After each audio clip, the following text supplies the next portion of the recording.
So hello everybody, welcome back to my channel. So today I want to create this video for you guys.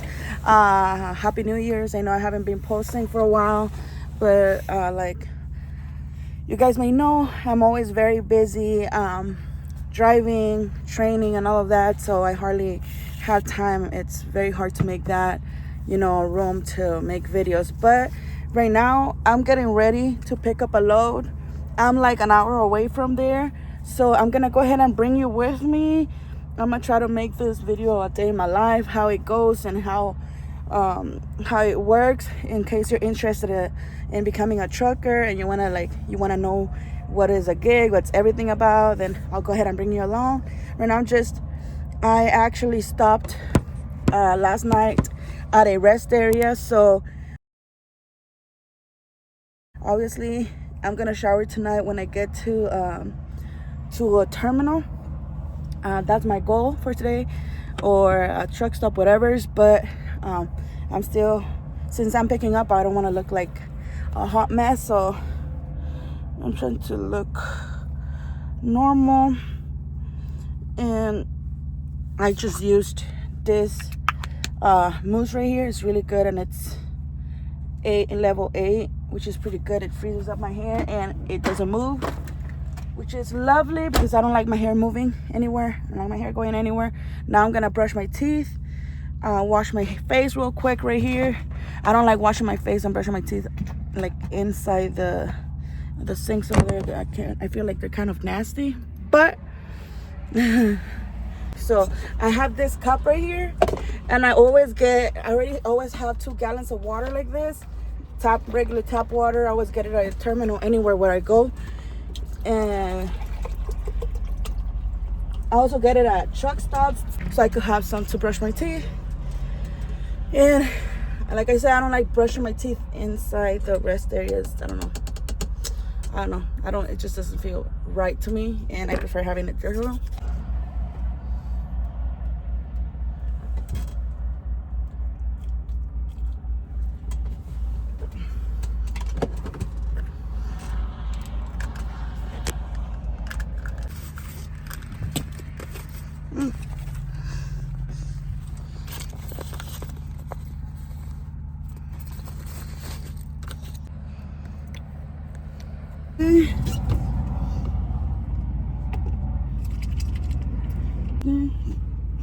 I always wash my hands before washing my face.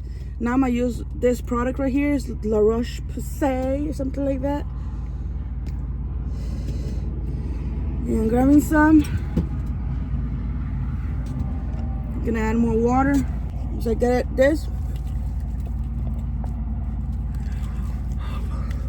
I get it to a foamy consistency, and then I start working it on my face. And then I always have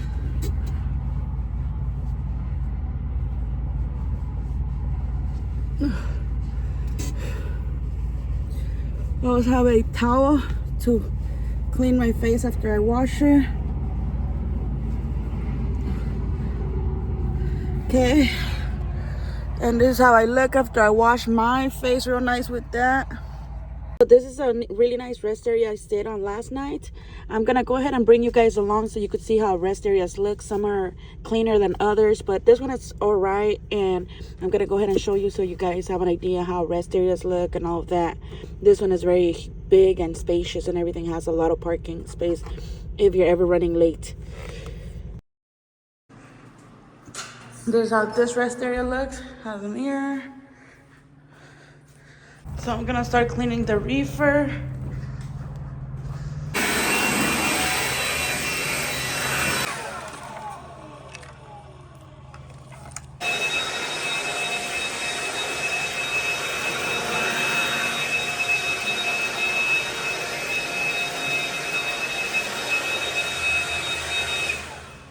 So that's how I cleaned the reefer. Everything looks good and clean. So this is my view right now. This is the rest area where I'm at. So I'm gonna make myself a coffee. So in particular, I'll take a cookie to need energy because I haven't had anything to eat. So I'm gonna finish this one because it's the last one. It's a max press, and I mix it with this one because it's not very strong. So I still have like half, so I'm gonna use both of those.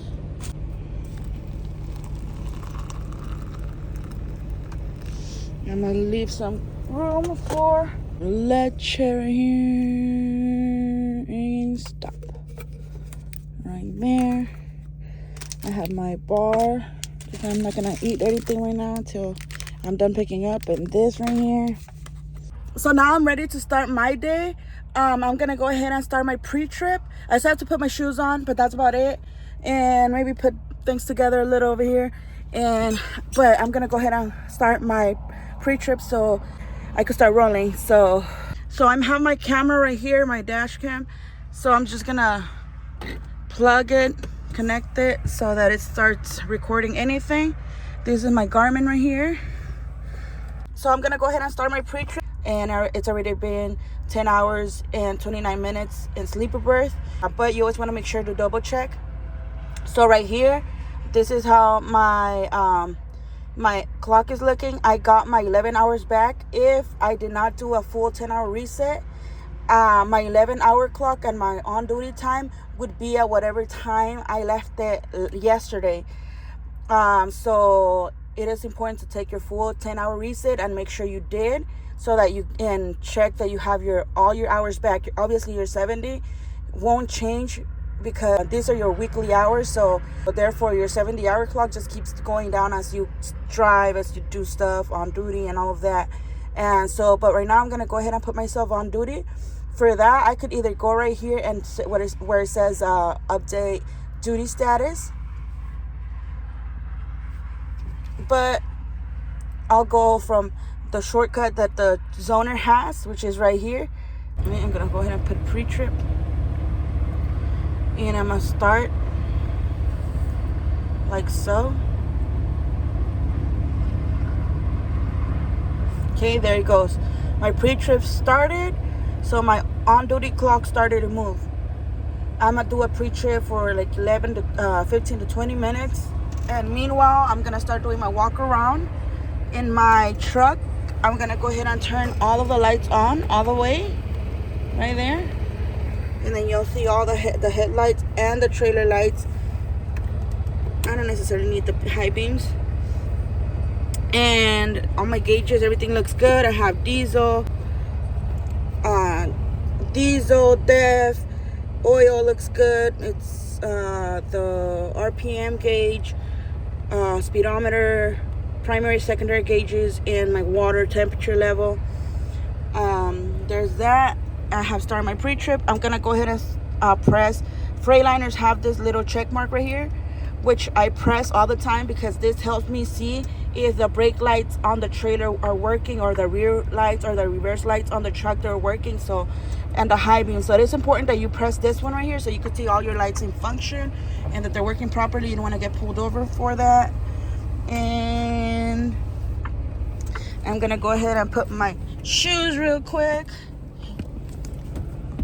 Okay, so my coffee is ready, my water's ready. There's my truck. From here, save places, and I'm going to Beef Packer right here. Okay, and then I'm gonna go to my zoner as well. I'll go to loads, and then the load I'm dispatched on. We're with. Scroll down. So yesterday I already fueled up, and then this is where I'm at, and this is the place where I'm heading. Gonna route me there. Route to stop real quick. Okay, that's ready.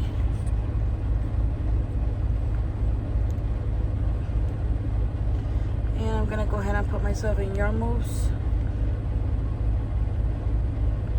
Yarn.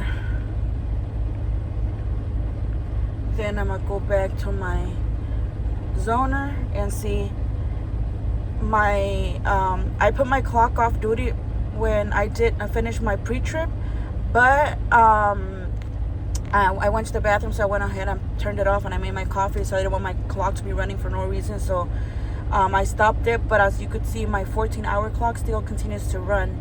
Right now I'm in yard move, so up until I exit to the freeway, I'm gonna be in yard moves, and then when I reach to 20 miles per hour, my what's it called? The zoner itself, it will turn me. The zoner itself, it will change me to drive, so we're good. Okay, so this is this part right here. I'm just gonna be heading out to the 84 and continue about my day, and then I'll see you at the shipper. Okay, I'm ready to start driving. I have everything ready in my GPS and everything, so now I'm just gonna merge into the freeway back, and I'm gonna drive for an hour. As you can see on my zoner, it says I'm an hour away. I'm gonna make it there by 4 p.m. and it's 81 miles away. So this is how I set everything. I have everything that I need. Most important, I always have my water right here. This is my planner and my AirPods. I don't know what the heck that's doing there. And then I always keep my truck stop guide handy, just in case. It's rare that I use it, but I always keep it there, especially when I have students. I always keep it right there, and I'm ready to start rolling. See you at the shipper. So I just got to the shipper. I have to slide the tandems. I already released the lever. The pins are all in already. So both brakes are applied. Everything looks good. For a second, I'm gonna put myself on duty. I'm gonna go disconnect.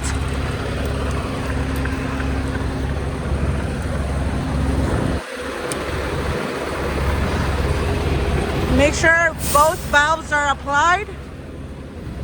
I'm gonna go ahead and put my landing gear down first. So landing gear has 2 levels.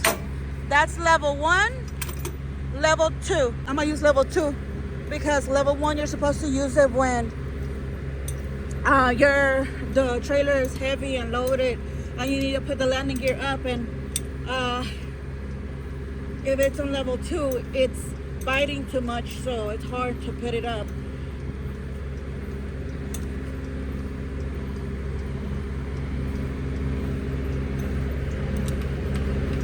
Okay, landing gear has touched the floor. I'm just gonna give it one more. You hear that sizzling? That's how I know I should stop, because you don't want to go too far with it. Now I'm gonna disconnect. Now turning off the reefer. I'm gonna disconnect. I'm gonna take this one off first. Then I'm gonna put it on its spot. Take the blue one. Same thing. Sideways. Oops. There. And it's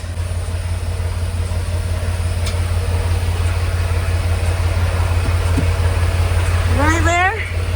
Okay. Now I'm gonna go in. Let me turn off the reefer. Let me just check.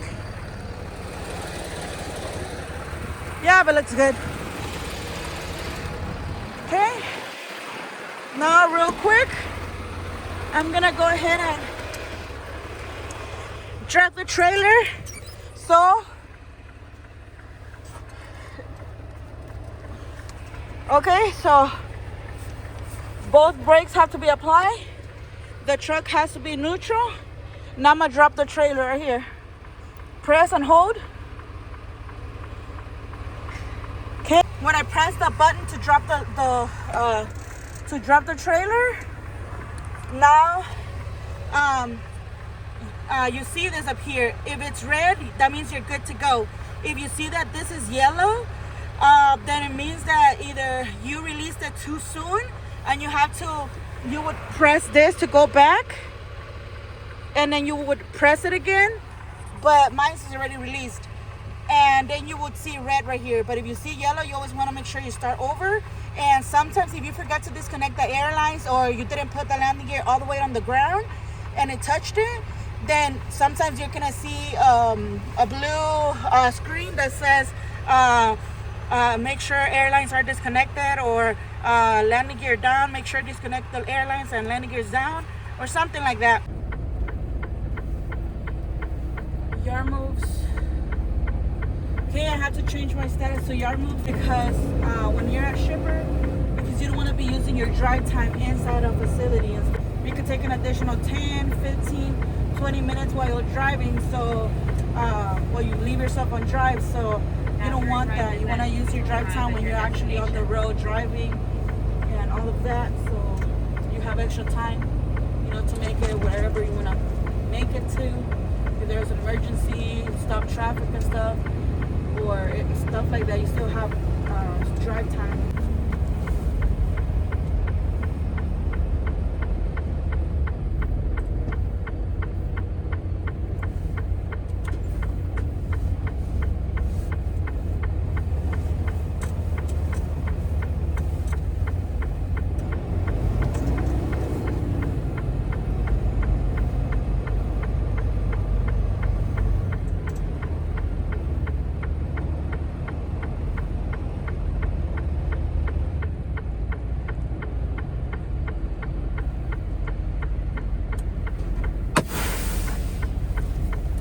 So brakes are applied. I'm gonna take myself off yard moves. And I'll put myself off duty, like so. And I don't put anything on the comment section right now because I'm just putting myself off duty real quick. Because me going on the office, I don't know how long it will take me, and I don't want to be using my time. Okay, I'm gonna go ahead and pick up the bills. Hopefully the load is ready. Is my truck, and the window for pickup was between 2 p.m. today, Mountain Standard Time, to 5 p.m. But it's still not ready. They're working on it. I think it's the 2024 trailer right there, which I'm happy, but hopefully they don't take too long to load it up. But that's where we're at. And I'm gonna stay right here. Usually they've told me before to move from here, but I don't want to move right now, so I'm just gonna move if they tell me to. I'm gonna stay over here, so I'm just gonna wait for their call. Let me turn this off.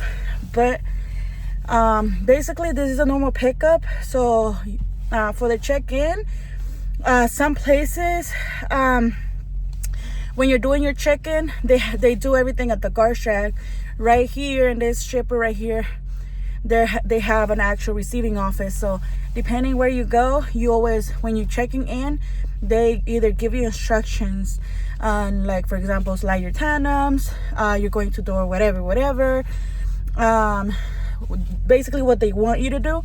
Some places are kind of like, they don't really say much. So when that's the case, you want to make sure to ask, hey, am I supposed to slide the tandems?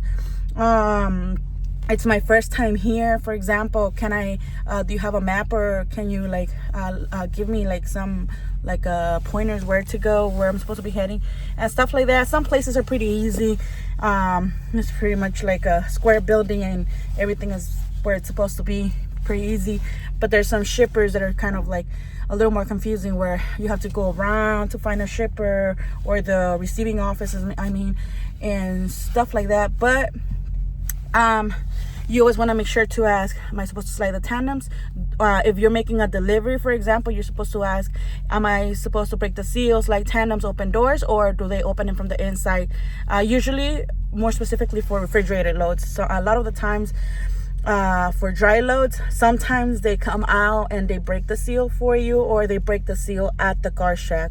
So whichever one they do, you always want to make sure to ask those questions, because you do not want to break the seal if you're not supposed to, because you will be held accountable if something was missing and something. And even if you broke the seal inside the shipper, you always want to be careful to make sure that you only break the seal as you're instructed to do so. Actually, one thing is, for the lock itself, if you're dropping a load, one thing I always do, unless I'm not, they don't allow it, is that I take the lock as soon as I'm at the guard shack, because then like that I won't forget about my lock, because you know, they're $40, and it's not too expensive. I don't think it's too expensive, but you don't want to be forgetting your locks. That's not good, especially at shippers, you know, or I mean at customers, because then they have a hard time, you know, breaking the locks, because they're because this is this kind of lock right here, which, you know, is hard to cut them off. So if you're ever dropping a trailer, and you know, it's always best to remove it when the guard is checking and doing the walk around, checking the reefer, checking the seal, checking your trailer, anything. It's